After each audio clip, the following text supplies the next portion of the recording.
Kung buhay po ang inutang, Itay, buhay din ang kabayaran. At kung ganyan ang paniniwala mo, Leon, baka pati kaluluwa mo ang mawala. Huwag kang matakot sa akin, iho. Hindi ako kalaban. Ako si Barudo. Ang nilalang na umatake sa'yo ay isang aswang. Walang iba kundi si Iking. Hindi pa siya tapos, iho. Ang mga tulad ni Iking, kapag nasugatan, mas nagiging mabangis at kapag gabi na, hindi na siya tao. Ang kwentong mapapakinggan natin sa araw na ito ay hango sa tunay na buhay. Karanasan ito ni Leon. Nangyari ito taong 1900 sa lugar ng Mambusaw, Capiz. Sa mga panahong ito, si Leon ay 25 taon gulang kasama ang kanyang ama na si Gardo. 10 taon na ang lumipas mula nang mamatay ang kanyang ina dahil naman sa isang lason. Isang pangyayaring hanggang ngayon ay hindi pa rin nila malimutan. Sa mga bulong-bulungan ng baryo, isa lang ang laging napapabanggit, ang pangalan ni Iking, ang maghasa na sinasabing may kagagawan sa pagkamatay ni Aling Melba, ina ni Leon. Isang umaga, habang nag-aalmusal sila sa harap ng kanilang bahay, natanaw ni Leon itong si Julio, anak ito ni Iking, na dumaraan at nag-aanyaya ng mga kabataan sa pagtitipon ng simbahan. Napasinghap itong si Leon at nagwika ito sa kanyang ama. Itay, ayan na naman po yung anak ng mamamatay tao. Aba kung ako lang, pinalayas ko na po yan sa baryo. Tigilan mo na yan, Leon. Hindi kasalanan ng anak ang ginawa ng ama. Pero Itay, siya pa ang may lakas ng loob magdala ng Biblia. Nakakainsulto sa alala po ni Inay. Hindi mo alam ang totoo, anak. Wala tayong pruweba na si Iki nga ang may gawa. Pero Itay, lahat po dito sa baryo naniniwala. Kahit nga po aso ng kapitbahay, tumatahol pag dumadaan yun. Alam mo, Leon, ang paniniwala hindi laging katotohanan. Pero paano po kung totoo? Paano kung si Iki nga ang pumatay kay nanay? Kung ganoon man, hayaan mong ang Diyos sa magparusa, hindi ikaw. Kaya lang, paano po, Itay, kung pati ang Diyos ay niloloko ng anak niya ngayon? Leon, anak, minsan, mas mabigat ang dalang galit kaysa sa mismong kasalanan. Kumuho ang katahimikan sa pagitan nila. Sa labas, tuloy-tuloy pa rin sa pangangaral itong si Julio, habang si Leon, nakakuyom ang kamao. Pinagmamasdan ito ng may halong puot at pagkalito.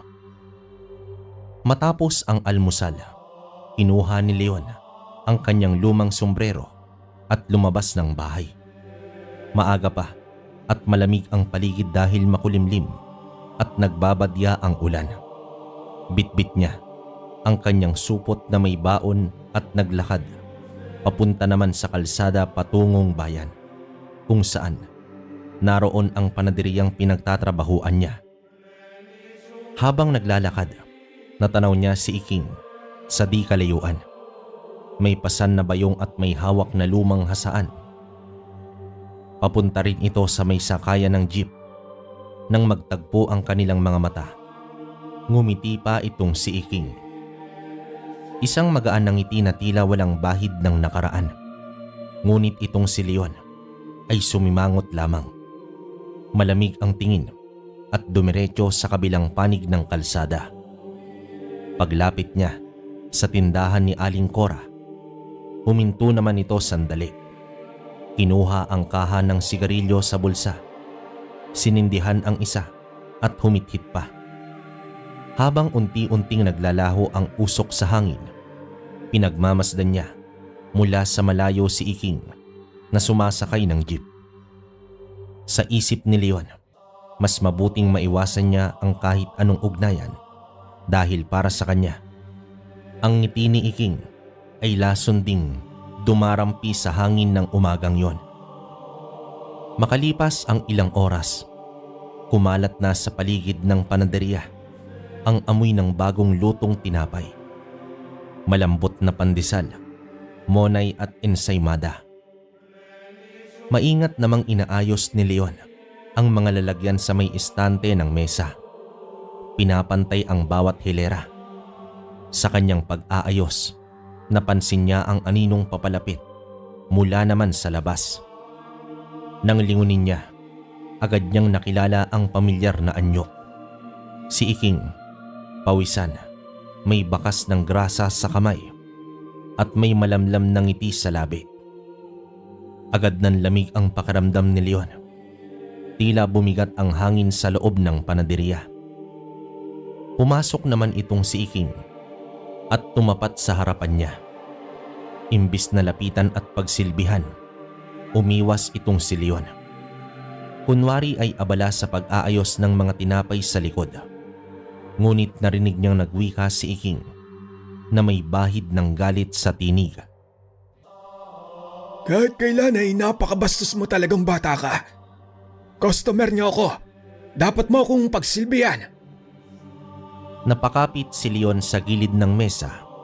Pinipigilan ang galit, pero pilit niyang pinigil ang sarili. Huminga ng malalim at marahan niyang kinuha ang lalagyan ng tinapay. Isa-isa niyang inilagay ang mga tinapay. Inabot ito kay Iking nang hindi tumitingin sa mata. Ramdam niya na umalis na ito. Nais niyang sumapak sa pader pero baka mapansin lamang siya ng amo. Nanigas na lamang ang kanyang panga sa pagpipigil ng galit. Kahit kailan talaga ay napakabigat ng kanyang loob sa taong sinasabing lumason sa kanyang ina. Pagsapit ng hapon, nakauwi na itong si Leon. Pagod siya ngunit gising pa ang isip sa mga nangyari sa panaderya. Umupo naman siya sa may terasa ng kanilang bahay. Bitbit ang mainit na kape habang pinagmamasdan ang unti-unting paglubog ng araw sa likod ng mga nyog. Habang tahimik naman siyang nagmamasid, napansin niya ang dalawang lalaking hindi pamilyar na tumigil sa may tapat na tindahan ni Aling Cora. May dala itong maliit na bag at tila may itinatanong sa tindero. Matapos ang ilang sandali, umalis din ang mga lalaking yon. Nagtatawanan pa habang naglalakad papunta sa direksyon kung saan nakatira itong si Iking. Nakuryoso naman itong si Leon. Kinuha niya ang tasa, tumayo at pasimpleng bumaba ng terasa. Nagkunwari naman siyang bibili ng yosi sa may tindahan. Ngunit ang totoo, gusto niyang malaman kung ano ang itinatanong ng dalawang lalaki. Sa mahinang boses, sinabi ng tindero na hinahanap daw ng mga ito ang bahay ni Iking. Tahimik na lang na tumango itong si Leon at bumalik na sa upuan niya sa may terasa. Habang lumalalim ang hapon, muling dumaan ang dalawang lalaki ngunit ngayon wala ni anong patalim o kutsilyong ipapahasak. Wala ring bitbit na gamit. Lumulubog ang araw ngunit tila lumalalim naman ang kutob ni Leon. May kakaiba sa mga lalaking yon. Hindi yon basta mga parokyano lamang ni Iking. Kinabukasan naman, maagang dumating si Leon sa panaderya. Katulad ng dati, tinulungan niya ang mga kasamahang si Bruno sa pag-aayos ng mga sangkap. Habang hinihintay ang unang hanay ng tinapay na maluto, ngunit ilang sandali pa, bumukas ang pinto at pumasok itong si Josephine. Maputla, namumugto ang mga mata at nanginginig ang mga kamay. Agad naman siyang nilapitan ng kanilang amo, si Aling Minda, na halatang nag-aalala. Sa gitna ng pag-uusap, nalaman nilang nadukutan pala itong si Josephine kagabi habang pauwi. 3 lalaki raw ang sumalakay sa kanya. Tinutukan ng patalim, kinuha ang bag pati ang sweldo. Ngunit ayon kay Josephine, nakilala niya Ang isa sa mga salarin, kababaryo lang daw niya sa kabilang purok. Tahimik ang buong panaderya habang nagsasalita ang babae. Pinakalma siya ni Aling Minda at pinayuhang magpahinga muna. Ngunit habang nagkakape ang mga trabahador, bigla namang nagsalita itong si Bruno. Pabirong may halong galit. Sinabi nitong kung siya lang daw ang masusunod, ipapakulam o ipapalason niya ang mga nandukot para matigil na ang mga ganoong gawain. Natahimik ang lahat sa mesa. Ngunit kay Leon, ibang klaseng ideya ang gumuhit sa isip niya.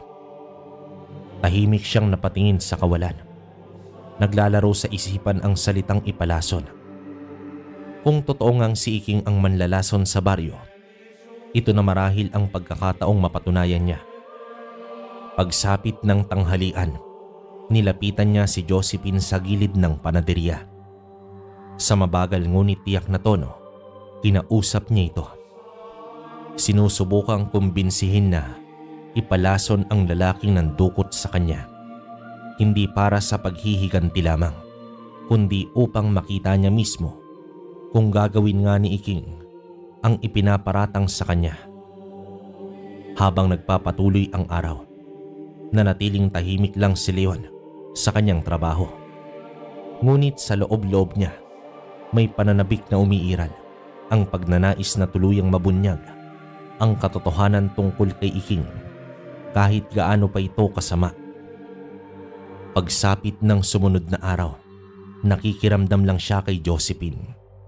Tahimik siya sa buong maghapon, ngunit sa loob-loob niya ay alam niya ng tuluyan ng nakumbinsi ang dalaga sa plano. Hindi yun madaling desisyon para sa babae, ngunit sa tindi ng galit at takot na dulot ng mga nandukot sa kanya, napapayag rin ito sa alok ni Leon. Pagdating ng uwian, sabay silang lumabas ng panaderya. Pagbaba ng jeep ay sabay naman silang naglakad patungo sa kalye nila Leon. Pagdating naman nila sa kanto, huminto itong si Leon at itinuro ang daan papunta sa bahay ni Iking. Isang lumang kubo sa gilid ng sapa. Natatabingan ito ng mga kawayan at kalachuchi. Hindi na siya sumama pa. Sa halip, tinuruan niya si Josephine ng direksyon at mahigpit na binilinan na wag banggitin ang kanyang pangalan sa matanda. Naiwan naman itong si Leon sa tapat ng tindahan, kunwaring bumibili ng sigarilyo, habang sa totoo'y pinagmamasdan lamang ang paglalakad ng babae palayo. Ang bawat hakbang nito ay tila maririnig niya sa dibdib, mabigat at may kasamang kaba. Lumipas ang halos kalahating oras. Sa wakas, natanaw niyang pabalik na ang babae. Mabilis ang lakad nito at sa mukha ay bakas ang pinaghalong pagkagulat at pagtataka. Sa sandaling yon, nakumpirma ni Leon ang matagal niya ng hinala. Pumayag si Iking sa nais ng babae. Inihatid niya ang dalaga sa may sakayan at nang makaalis na ito, magkahalong saya at lungkot ang naramdaman niya. Sa wakas, napatunayan niyang hindi siya nagkakamali. Ang lalaking matagal niya nang kinasusuklaman ay isang tunay na manlalason. Matapos ang hapunan ay ikwento niya sa ama ang nangyari. Pero hindi naman pabor dito si Gardo sa pagiging mapusok ni Leon. Ayaw niya na napagtuunan pa ng anak ng pansin itong si Iking dahil matagal niya nang inaasa sa Diyos ang lahat. Ngunit taliwas ito sa paniniwala ni Leon dahil para sa kanya, kung buhay ang inutang ay siya rin ang kabayaran. Tay, napatunayan ko na po. Si Iking nga ang manlalason. Pumayag siyang ipalaso ni Josephine yung holdupper. Ano na naman ang pinasok mo, Leon? Wala kang karapatang makialam sa ganyang bagay.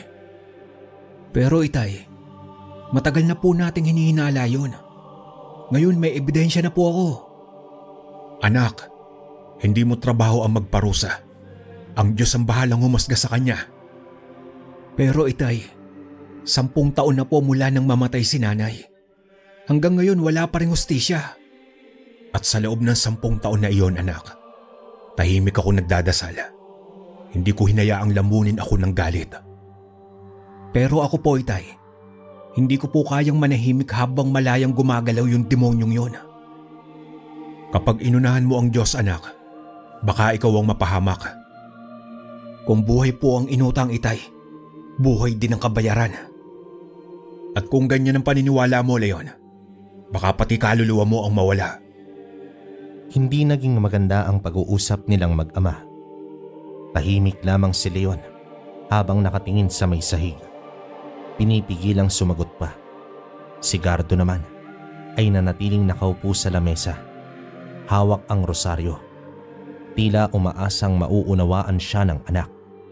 Ngunit sa pagitan nila, may pader na hindi mabasag. Isang pader na itinayo ng galit at pananampalataya. Makalipas ang ilang sandali, tumayo na itong si Leon at walang salitang pumasok sa kanyang kwarto. Ibinagsak niya ang katawan sa kama, nakatitig sa kisame habang mabigat ang dibdib. Sa labas, naririnig niya ang may hinang pag-ihip ng hangin at ang tunog ng mga kuliglig. Ngunit ang isip niya'y puno ng ingay ng mga alaala ng kanyang ina. Ang mga bulong ng baryo at mga kakaibang ngiti ni Iking. Habang dumaraan ang mga oras, lalong tumitibay ang kanyang loob. Hindi na siya makikinig kahit kanino, kahit pa sa kanyang sariling ama. Sa mga mata ni Leon, may isang bagay na mas matimbang kesa sa kapatawaran: ang hustisya. At sa gabing yon, bago siya pumikit, buo na ang kanyang pasya. Gagawin niya ang lahat, kahit anong kapalit, upang maipaghiganti ang pagkamatay ng kanyang ina. Kinabukasan ng gabi, tila bahagyang gumaan ang pagitan ni Leon at Gardo. Hindi man sila nag-usap ng mahaba, sapat na ang tahimik na hapunan at ang pag-abot ng tasa ng kape ng kanyang ama upang mapawi ang bigat ng nagdaang gabi. Nang matapos kumain, lumabas naman si Leon sa may terasa. Dala ang kanyang tasa at umupo sa paborito niyang silyang kahoy. Ang hangin ay malamig at ang paligid ay tahimik maliban sa huni ng mga kuliglig at alingaw-ngaw ng malalayong aso. Habang pinagmamasdan niya ang madilim na kalsada, unti-unti nang inaantok itong si Leon. Ngunit bandang 9:00 ng gabi, may napansin siyang isang matandang lalaki na naglalakad patungo sa direksyon papunta naman sa bahay ni Iking. Mabagal ang hakbang nito, bahagyang nakayuko, tila may pasan-pasan.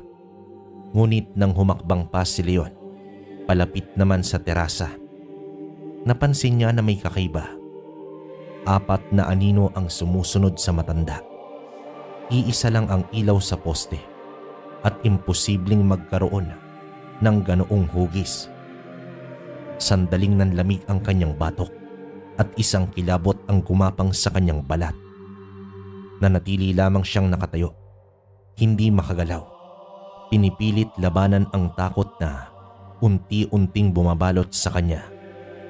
Pinagmasdan niya hanggang sa tuluyang makalagpas ang matanda sa dulo ng kalsada. Kasama ang 4 nitong aninong naglaho ng umabot na sa madilim na bahagi. Tumatak sa kanyang isipan na dapat iisa lang ang anino ng matanda. Pero bakit naging 4? Saan naman ang galing ang 3 pa? Tahimik na naupo muli itong si Leon.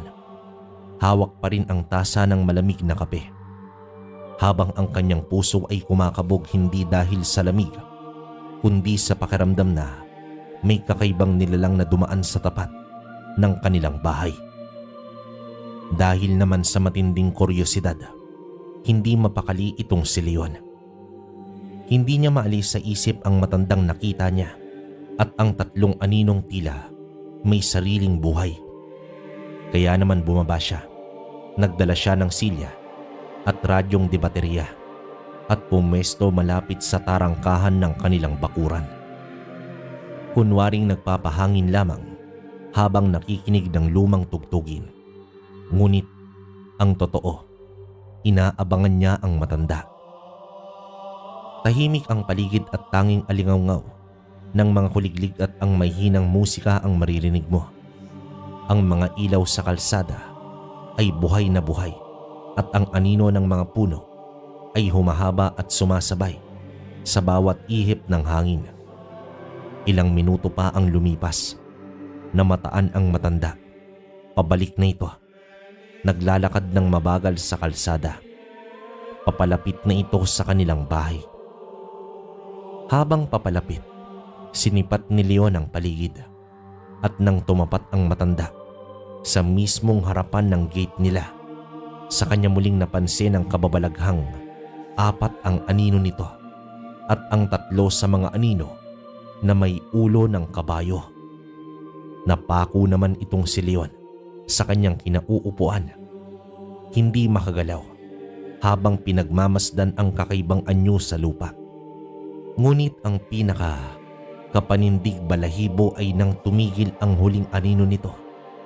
Tila may sariling isip at lumingon pa sa kanya. Sandaling tumigil ang oras. Nawala ang ihip ng hangin. Huminto ang tunog ng radyo at ang dugo ni Leon ay parang nagyelo sa mga ugat niya. Nanatili siyang walang galaw habang ang matanda ay dahan-dahang nagpatuloy sa paglalakad. Dala ang kanyang mga anino papalayo sa lugar. Bigla namang napasigaw itong si Leon nang maramdaman ng isang malamig na kamay na dumampi sa kanyang balikat. Napalingon siya ng mabilis. Handang sumigaw ulit, ngunit agad ding napahinga nang malalim nang makita kung sino yon. Ang kanyang ama, si Gardo. Nakasuot ito ng lumang kamiseta at may hawak na Biblia. Nakatitig sa kanya si Gardo. Halatang nagulat din sa sigaw ng anak. Tinanong nito kung ano ang ginagawa niya sa bakuran ng ganoong oras ng gabi habang ang paligid ay balot na ng katahimikan. Hindi naman agad nakasagot itong si Leon. Pakiramdam niya, bumibilis pa rin ang tibok ng kanyang puso sa nakita kanina. Ayaw niya nang sabihin ang totoo na inaabangan niya ang matandang may 4 na anino. Ayaw niya nang maulit ang pagtatalo nilang mag-ama kagabi. Kaya naman gumawa na lamang siya ng dahilan. Sinabing gusto niya lang magpahangin at makinig ng radyo bago naman matulog.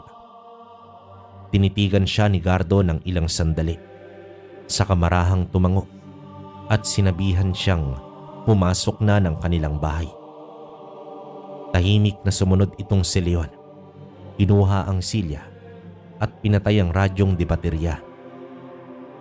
Habang papasok silang mag-ama sa loob ng bahay, muling napatingin itong si Leon sa kalsada na dinaanan ng matanda. Wala na ron ang mga anino, ngunit ang bigat ng presensyang naiwan ay tila nananatili pa rin sa paligid. Isang umaga, abala sa panaderya itong si Leon nang mapansin niyang hindi pumasok si Josephine. Bandang 10:00 ng umaga, pumasok ang isang matandang babae. Nagpakilala bilang ina ni Josephine at mahinahong ipinaliwanag kay Aling Minda na hindi maganda ang pakiramdam ng kanyang anak. Kaya naman hindi ito makakapasok sa kanyang trabaho. Maunawain naman ang amo at pinayagan na magpahinga muna ang dalaga. Ngunit habang nakikinig si Leon sa usapan, iba ang kutob ang namutawi sa kanya. Maghapon naman siyang tahimik sa trabaho. Tila mabigat ang isip sa bawat pag-ikot ng lutuan at bawat amoy ng tinapay na kanyang nagagawa. Hindi mawala sa kanya ang imahe ng dalaga. Ang mukha nito noong huli silang nag-usap at ang nakakatakot na tingin nito nang mabanggit ang pangalan ni Iking. Pagsapit ng uwian, Hindi na siya dumiretso pauwi. Sa halip, tinahak niya ang daan patungo sa baryo nila Josephine. Sa dulo ng palayan, ang langit noon ay makulimlim, senyales ng paparating na ulan. Pagdating niya roon, naabutan niyang nakaupo si Josephine sa labas ng bahay. Maputla ito at tila matamlay. Doon niya nalaman ang katotohanan. Namatay na ang dukot na ipinalalaso ni Josephine. Mula noon, hindi na siya mapalagay at ang bigat ng konsensya ay unti-unting kumakain sa kanya. Wala namang magawa ang binata kundi sabihin sa dalaga na hindi ito dapat makonsensya at tama lang ang kanyang ginawa. Tahimik lang si Leon, nakatayo sa harap ng bahay habang pinagmamasdan ang nangihinang si Josephine. Sa kanyang isipan, sumagi naman ang pagsisisi, hindi para sa patay, kundi para sa babae na nagamit niya sa sarili niyang paghihiganti. Mabigat na rin ang loob ni Leon dahil alam niya na siya ang dahilan kung bakit nagkakaganon ang dalaga. Habang papalayo siya, ay ramdam niya pa rin ang bigat ng damdamin ng dalaga, ngunit tinatagan niya ang sarili dahil bahagi lang ito ng mas malaking kapalit sa lahat ng paghihirap. Lumipas ang ilang araw na natiling tahimik sa panaderya. Hindi pa rin pumapasok itong si Josephine at sa bawat araw na lumilipas, lalo namang bumibigat ang loob ni Leon. Hindi niya na magawang makatulog ng maayos. Lagi niyang naiisip ang nangyari. Ang pagkamatay ng lalaking ng dukot kay Josephine at ang pagkalugmok ng babaeng nasangkot sa kanyang plano. Isang hapon nun, habang nakaupo naman siya sa may terasa, nakatingin sa malayo, napabalikwas naman siya nang makita ang isang babaeng tumatakbo sa kalsada. Mula sa direksyon ng bahay ni Iking, papalapit ito. Takot at namumula ang muka. Nang makilala ni Leon na si Josephine yon, biglang bumilis ang tibok ng kanyang puso. Ilang sandali pa, mula sa parehong direksyon, lumitaw itong si Iking. Humahabol, galit na galit, at may isang kamay na nakatakip sa kanyang muka. Mabilis ang hakbang nito at sa galit ay tila handa na itong manakit. Ngunit bago pa man ito makagalaw, sumugod si Leon at buong lakas na sinuntok si Iking. Napatras ito, tumilapon sa lupa at doon lamang tumambad kay Leon ang nakakasindak na tanawin. Ang kalahati ng mukha ni Iking ay sunog, natutunaw ang balat at naglalagas ang buhok. Mabigat ang amoy ng asido at sa tabi nanginginig ang dalaga. Sa sandaling yon, napalunok itong si Leon. Hindi na ito simpleng alitan. Ang galit at paghihiganti na sinimulan niya ay tuluyan ng lumala at ngayon wala nang makakapigil pa sa paglaki ng gulo. Habang nakatiyaya naman itong si Iking, agad na hinila ni Leon si Josephine palayo. Halos mapatid sila sa pagmamadali, ngunit hindi niya na inalintana pa. Ang mahalaga ay makalayo sila sa matandang yon. Pagdating naman sa may kanto, may dumaraang jeep at dali-dali silang sumakay. Tahimik ang buong biyahe. Tanging hingal at kabog ng dibdib ni Josephine ang maririnig. Namumutla ito. Nanginginig pa ang mga kamay habang pilit na itinatago ang mga luha. Si Leon naman, nakamasid lamang. Alam niya ang nangyaring gulo, ngunit hindi makapagsalita. Pagkarating sa bahay ng dalaga, sinamahan niya itong pumasok at doon, sa mismong sala, tuluyang bumigay si Josephine. Ibinuhos nito ang lahat ng mga nangyari, ang takot, ang pagsisisi at ang dahilan kung bakit niya muling binalikan itong si Iking. Ayon sa kanya, hindi raw niya sinasadyang mapunta sa ganoong sitwasyon. Binalikan niya si Iking upang kausapin, upang sabihin na hindi niya na nais mamatay ang nandukot sa kanya. Nais lamang niyang parusahan ito para matuto. Ngunit sa halip na makinig, inamin ni Iking na siya mismo ang pumatay sa lalaking yon.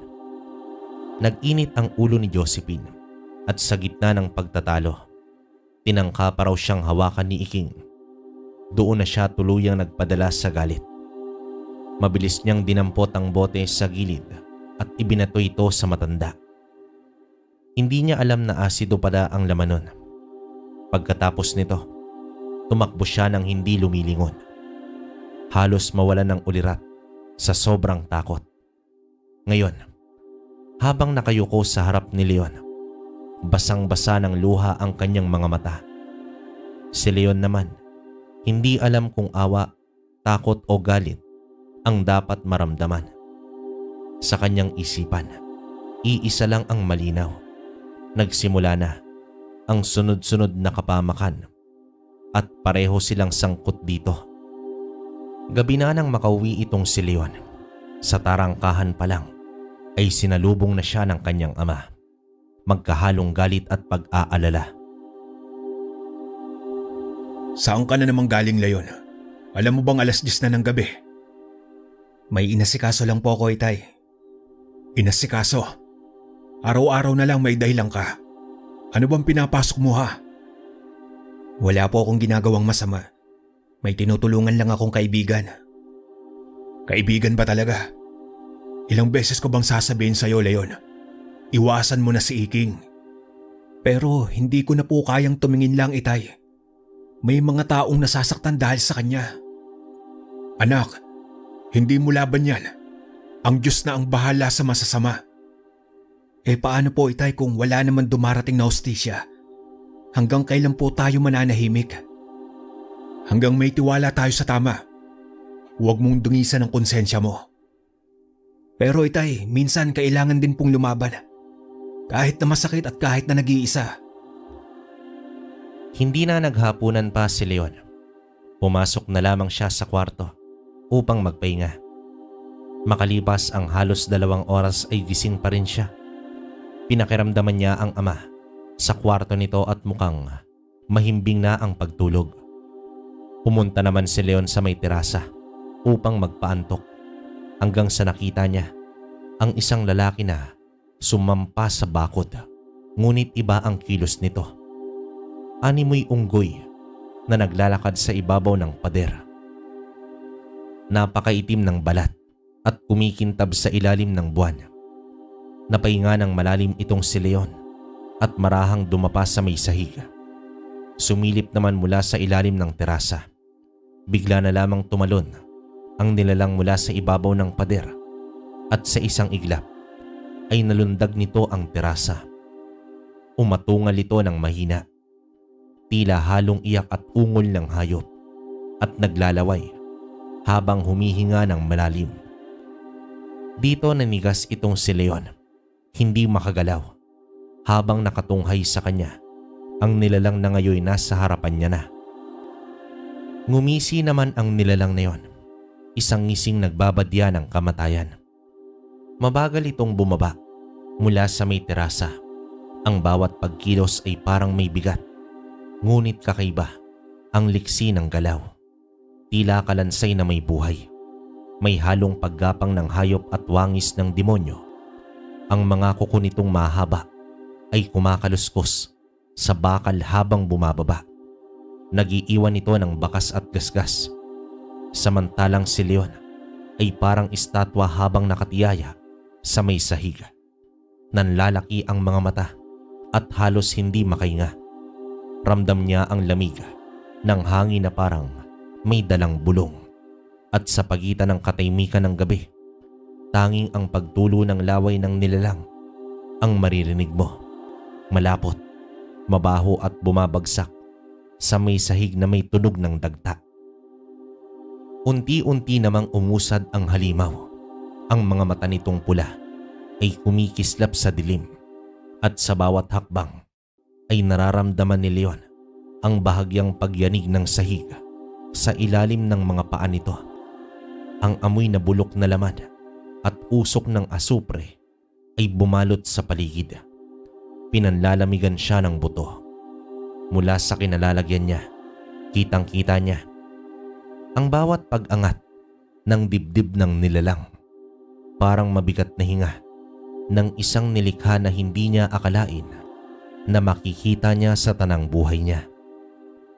Akmang susunggaban na siya ng halimaw. Ang mga kuko nito ay nakadampi sa kanyang dibdib nang biglang may mabilis na pagaspas ng hangin. Isang anino ang humarang. Mabilis. Halos hindi maaninag sa bilis ng kilos. Sa loob ng isang segundo, tumilapon ang nilalang paatras. At bago pa ito makabawi, ay malakas naman itong nahulog mula sa terasa. Kasabay ng malutong na tunog ng pagkabagsak ng mga paso at kahoy sa ibaba. Napatigil naman itong si Leon, hindi makagalaw, at ang tanging naririnig niya ay ang kaba ng kanyang dibdib. Tiningnan niya ang anino. Hindi ito ordinaryo. Ang anyo nito ay tila taong ngunit lumulutang sa ere, at ang mga galaw ay parang usok na humahaplos sa hangin. Ilang sandali pa, tumalon din ito pababa sa direksyong kinaroroonan ng nilalang. Sa pagkakasilip ni Leon sa gilid ng terasa, nasilayan niya ng malinaw ang hugis, ang tindig, ang kakaibang paglalakad ng anino. Nanlamig naman siya sa kanyang nakita. Iyon ang parehong anino na nakita niya na nakasunod noon sa matandang lalaki na may 4 na anino. Muling bumalik sa isip niya ang gabing yon, ang kakaibang presensya, ang mga matang tila nanonood sa kanya mula sa dilim. At dahil sa nasaksihan, tila mas lumaki pa ang problema niya dahil ang akala niya na ang nilalang na yon ay mas malakas pa sa kalaban kaysa kay Iking. Dumungaw naman itong si Leon mula sa terasa. Nanginginig pa ang mga kamay sa tindi ng kaba. Nakita niya ang nakakagimbal na tagpo. Ang nilalang na bumagsak mula sa terasa ay nakikipaglaban ngayon sa isang aninong ulo ng kabayo. Ang bawat sagupaan ay nagdudulot ng kakaibang ugong sa hangin. Parang may kulog na nakakulong sa ilalim ng lupa. Lumalaban ang nilalang gamit ang mga matatalim nitong kuko. Ngunit mas mabilis at mas tuso ang anino. Sa bawat hampas ng ulo nitong parang kabayo, umaalingaw-ngaw sa hangin na tila boses ng mga kaluluwa. Si Leon ay nakaluhod na sa gilid ng terasa. Halos hindi makapaniwala sa kanyang nakikita. Ilang sandali pa, napansin niyang humina ang galaw ng nilalang. Bago ito, tuluyang nagtago sa dilim at tumakas. Naiwan ang anino sa gitna ng bakuran. Unti-unting naglaho hanggang sa wala na ring bakas na natira. Habang nananatili siyang nakasilip, napansin ni Leon ang isang figura sa tapat ng kanilang bahay. Isang matandang lalaki ang nakita niya. Ito yung dumaraan noon na may 4 na anino. Nakatayo ito sa gitna ng kalsada, tahimik at nakatitig lamang sa kanya. Mula naman sa kinatatayuan niya, tila mabigat ang presensya ng matanda. Marahang bumaba naman itong si Leon. Sinubukang magpakatatag kahit kumakabog ang dibdib. Nang makarating siya sa harap ng bahay, naroroon pa rin ang matanda. Hindi ito umiimik. Tila ba siya na ang hinihintay nito? Ang tanging pagitan nila ay ang maliit na harang na bakal. Dahan-dahan naman nagsalita ang matanda. Ang tinig nito ay paos at mabigat na parang galing sa kailaliman ng lupa.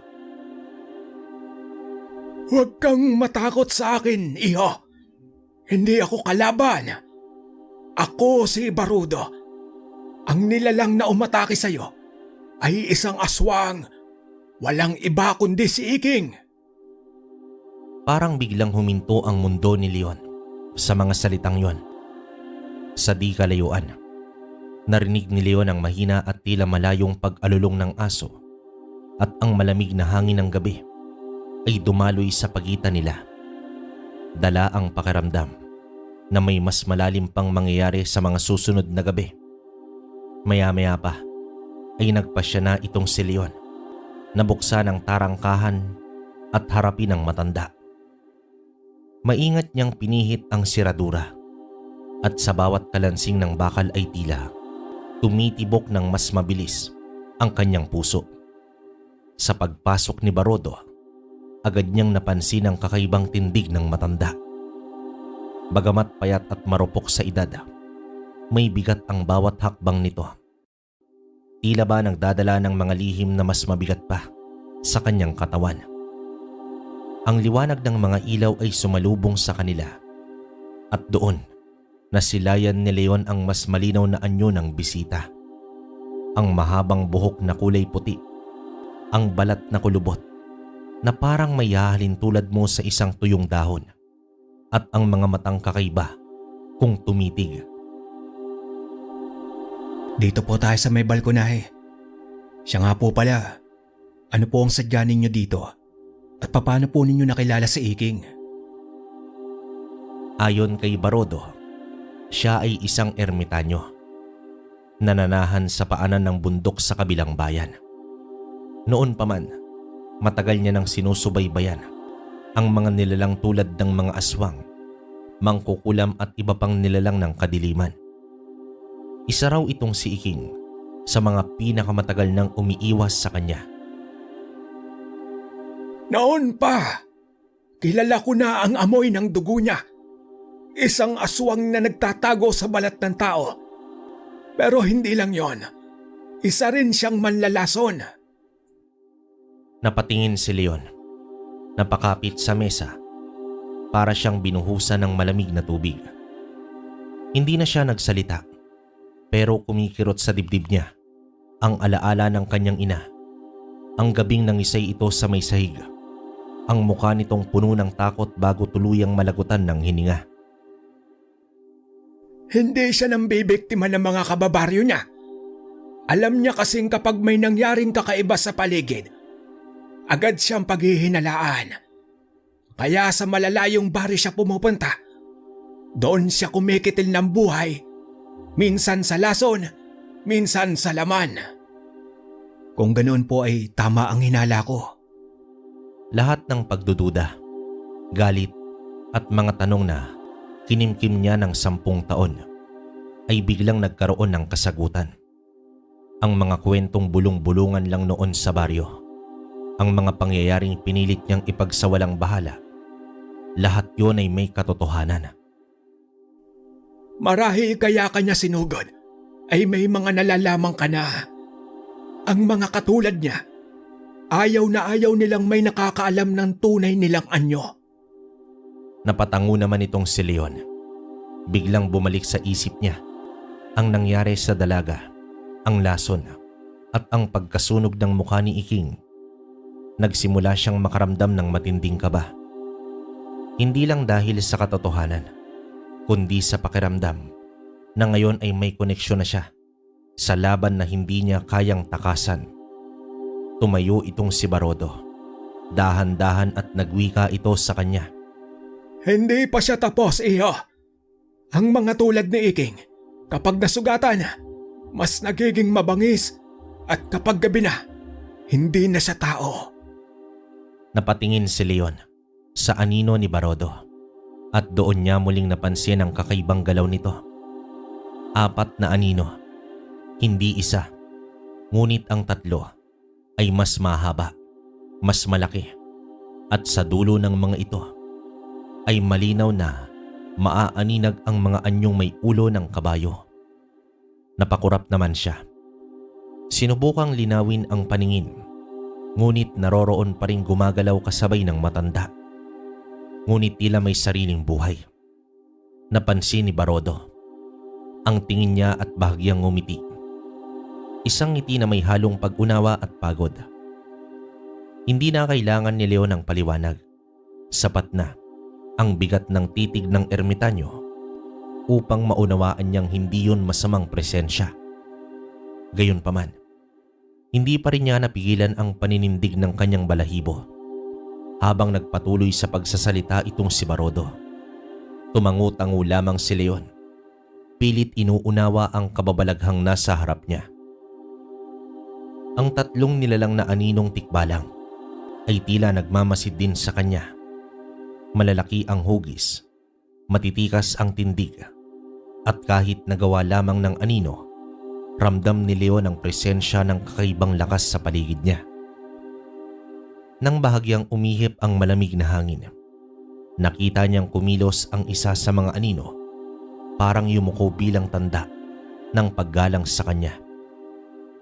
Muntik naman siyang mabilaukan sa kanyang sariling laway, ngunit napakapit na lang siya sa sandalan ng upuan. Pinipilit pakalmahin ang sarili. Bago umalis itong si Barodo, itinungo nito ang paningin sa madilim na bahagi ng bakuran at tila may inuusal na hindi nauunawaan ni Leon. Pagkatapos ay dahan-dahan siyang tumalikod.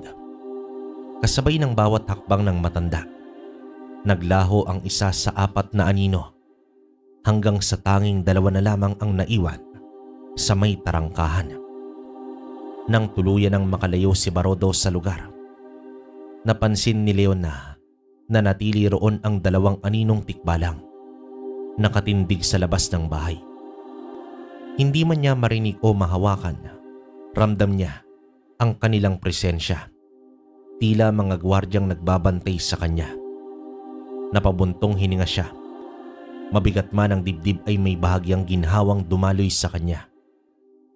Kahit nakakatindig balahibo ang anyo ng mga tikbalang, mas pinili niyang paniwalaan ang sinabi ni Barodo na sila'y kakampi ng kabutihan. Mas gugustuhin niya ng bantayan ng mga nilalang na iyon ang bahay kaysa muling maranasan ang pag-atake ng isang aswang. Pagpasok niya naman sa loob, muling huminga ng malalim si Leon. Sa unang pagkakataon, matapos ang mahabang panahon, naramdaman niyang hindi na siya nag-iisa sa laban na iyon. Ngunit kasabay ng pakiramdam ng proteksyon ay ang tanong kung ano pa ang darating sa mga susunod na gabi. Makalipas ang ilang araw, hindi na nagparamdam si Iking. Hanggang isang gabi, nasa terasa itong si Leon. Sa ibaba ay nakikita niya ang dalawang anino ng mga tikbalang na nakatayo lang sa magkabila ang bahagi ng kanilang bakuran. Animoy mga gwardya. Nang bigla itong tumakbo at lumundag sa pader palabas, patungo sa direksyon ng bahay ni Iking. Agad namang sumunod si Leon at pagdating niya sa lugar, nakita niya na nakikipaglaban na si Barodo kay Iking. Nagtago naman siya sa isang puno. Habang walang patid ang labanan ng ermitanyo at aswang, mabilis ang mga pangyayari. Sa liwanag ng buwan, tanaw ni Leon mula sa kanyang pinagtataguan ang dalawang nilalang na parang mga aninong nagbabanggaan. Si Barodo, ang ermitanyo, ay may hawak na isang mahaba at matulis na tungkod na tila kumikislap sa bawat hampas, na parang may liwanag na nanggagaling mismo sa loob nito. Samantalang si Iking naman, sa kanyang anyong aswang, ay balot ng itim na balahibo ang mga kuko, mahaba at kumikintab sa dilim, at ang mga matay nagliliyab na parang baga. Sumunod naman itong si Iking, mabilis na parang hangin. Sa bawat hakbang ay nagiiwan siya ng mabahong singaw at huni ng aso't paniki. Ngunit handa si Barodo. Isang mabilis na pitik ng kamay at nagliyab ang dulo ng kanyang tungkod. Sumiklab ang asul na apoy na agad niyang inihampas sa dibdib ni Iking. Napaurong ang aswang, ngunit mabilis ding nakabawi at tumalon sa ere. Umatake ito mula sa itaas. Nagtagpo ang apoy at kadiliman. Pumutok ang hangin na parang may sumabog. At napaatras itong si Leon sa lakas ng alon. Sa isang iglap, Naglaho sa kanyang paningin ang dalawa. Ang naririnig na lang niya ay ang malalakas na kalabog, dagundong ng mga sanga at mga alulong na tila nanggagaling sa impyerno. Nang sumilip siya, nakita niya si Barodo na nakasalo sa braso ni Iking. Hinampas ito ng tungkod at tumilapon ang aswang sa puno ng nyog na halos mabuwal ang katawan. Ngunit hindi pa tapos. Mabilis na nagbalik si King. Ngayon ay may mas nakakatakot na anyo. Ang panga nito ay umabot hanggang leeg at ang dilay mahaba't tumitibok na parang sa ahas. Sa bawat ungol, nanginginig ang lupa. Nilundag nito si Barodo at nagtama muli ang kanilang lakas. Mula naman sa likod ng punong pinagtataguan, hindi makagalaw itong si Leon. Nakikita niyang hirap na rin ang matanda, ngunit hindi ito sumusuko. Sa bawat hampas ng tungkod, bumabalikwas ang liwanag at tila may mga anino ng tikbalang na lumilitaw sa paligid. Nagtutulungan upang hadlangan si King. Lumipas ang ilang sandali ng bangis at kaguluhan hanggang sa isang huling hampas ni Barodo.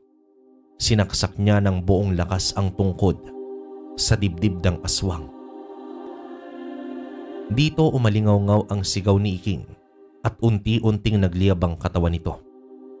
Naging abo sa harap ng mga bituin. Ang hangin ay nakatahimik at tanging si Barodo na lamang ang nakatayo. Habol-habol hang hininga habang ang dalawang tikbalang ay muling lumitaw sa kanyang tabi. Si Leon naman ay dahan-dahang lumabas sa kanyang pinagtataguan. Nanginginig pa rin ito sa takot at paghanga dahil nasaksihan niya mismo ang labanan ng ermitanyo at aswang. Dahang-dahang lumapit si Leon kay Barodo. Ang paligid ay balot pa rin ng usok mula sa abo ni Iking at ang amoy ng sinunog na laman ay kumakapit sa hangin. Huminto naman si Leon sa tapat ni Barodo. Nanginginig pa rin ang mga tuhod habang ang dalawang tikbalang ay nakatayo sa likuran ng matanda. Matikas, parang may mga bantay na mandirigma. Maraming salamat po, Mang Barodo. Kung hindi po dahil sa inyo, baka patay na po ako ngayon. Hindi ako nag-iisa lang. Ang kabutihan ay laging may kakampi sa bawat laban. Pero, Mang Barodo, tapos na po ba talaga ang lahat? Sa ngayon, iyo. Ngunit tandaan mo, ang kasamaan ay parang usok. Kaya nitong mawala, pero kaya rin itong bumalik kung may apoy na muling sisindi. Hindi na nakasagot pa si Leon. Tumangulang siya habang pinagmamasdan ng matanda na unti-unting lumalakad palayo. Kasunod nito ang 3 gabay nitong tikbalang. Sa bawat hakbang ng mga ito, tila humuhuni ang hangin. Isang tunog na hindi mula sa mundong ito. Unti-unting naglaho ang kanilang mga anyo nang matakpan ng dilim. Hanggang sa wala na siyang nakita kundi ang payapang paligid at ang mga aninong gumagalaw sa pagitan ng mga punong nyog. Nanatiling nakatayo lamang si Leon sa gitna ng kalsada. Inilibot niya ang paningin sa paligid. Ang mga bahay ay tahimik. Ang mga ilaw sa labas ng bahay ay nariyan lamang. At tila wala ni isang kapitbahay na nagising sa tindi ng labanan. Hindi man lang umalulong ang mga aso. Para bang ang buong mundo ay nakatulog habang ang langit at impyerno ay nagbanggaan sa harap niya. Maya-maya, napahinga siya ng malalim sa unang pagkakataon. Matapos ang matagal na panahon, nakaramdam siya ng katahimikan sa kanyang dibdib. Pagpasok niya naman sa bahay nila, naramdaman agad ni Leon ang katahimikan. Mula sa kwarto ng kanyang ama, ay naroroon pa rin ang hilik na palatandaan ng mahimbing na tulog nito. Ang mga dingding ng bahay ay tila nakakalimot na sa sigawan, kalabog at alingaw-ngaw ng labanan. Ang bakuran ay tahimik na rin. Ang 2 tikbalang na kaninang nagbabantay ay wala na. Tanging mga anino ng mga puno ang gumagalaw sa ilalim ng liwanag ng buwan. Kinabukasan, tila isa na namang pangkaraniwang araw.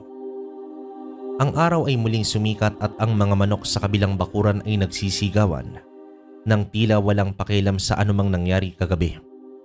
Habang nag-aalmusal, sinipat ni Leon ang paligid.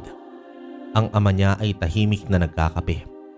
Walang bakas ng pag-aalala o pagkakaalam sa mga naganap. Parang walang nangyari. Paglabas niya, papunta sa kanyang trabaho, sinalubong siya ng mga kapitbahay.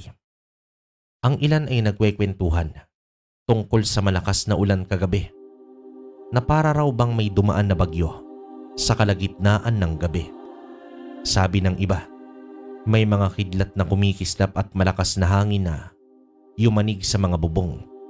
Ngunit nakapagtataka dahil walang naiulat na bagyo sa radyo o sa anuman.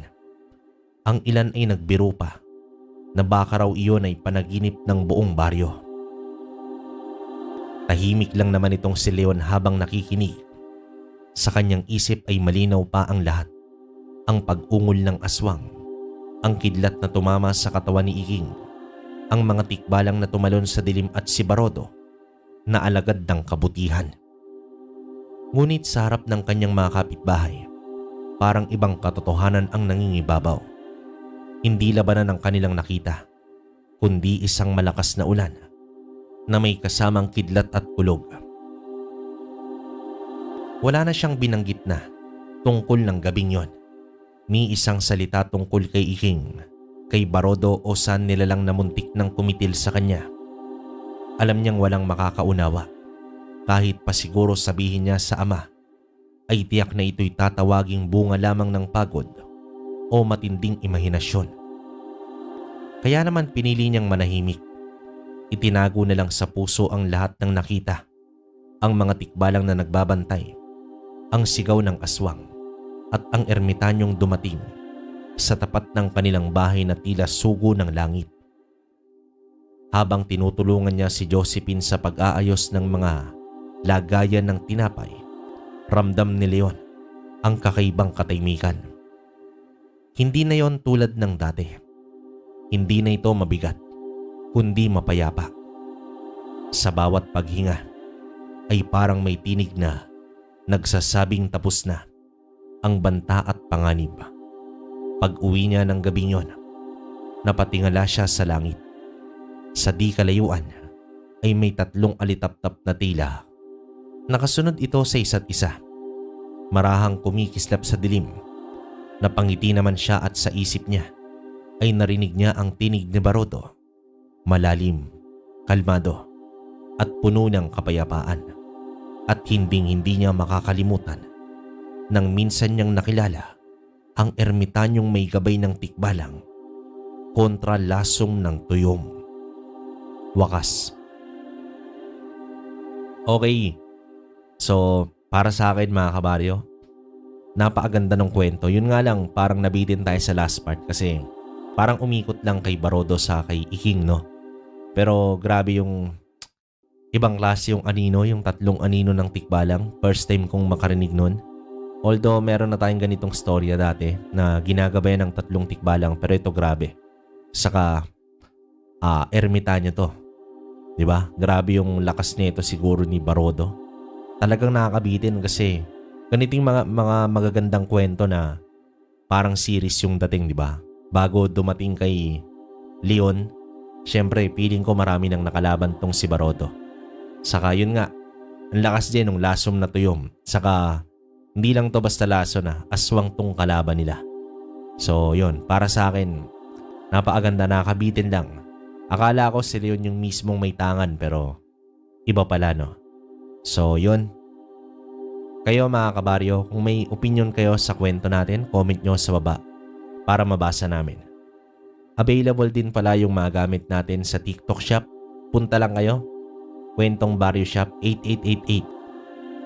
Tapos yung channel namin na Kwentong Kalakbay, pakinggan nyo rin. Saka yung Kwentong Hindi, yung isa yung ang manlalakbay yan. Kay Tito Proy naman yon. Tapos yung isa natin na kabaryo horror.